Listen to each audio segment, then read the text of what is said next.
നമ്മുടെ ജീവിതത്തിൽ നമ്മൾ ഉണ്ടാക്കിയെടുക്കേണ്ട ഏറ്റവും വലിയ കാര്യം ആരെടുത്തുനിന്നൊന്നും കിട്ടാൻ കൊതിക്കരുത്. ഖനാഅത്തുള്ള ജീവിതം ഉണ്ടാവണം, ഉള്ളതിൽ തൃപ്തിപ്പെട്ടുള്ള ജീവിതം. ആരുടെയും മനസ്സോടുള്ള പണമൊന്നും നമുക്ക് ഉണ്ടാവരുത്.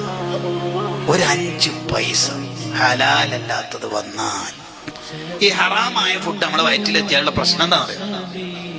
3 പ്രശ്നങ്ങളുണ്ട്. ഒന്ന്, ഇബാദത്ത് ചെയ്യാൻ ടേസ്റ്റ് ഉണ്ടാവില്ല, നിസ്കരിക്കാനും മറ്റൊക്കെ.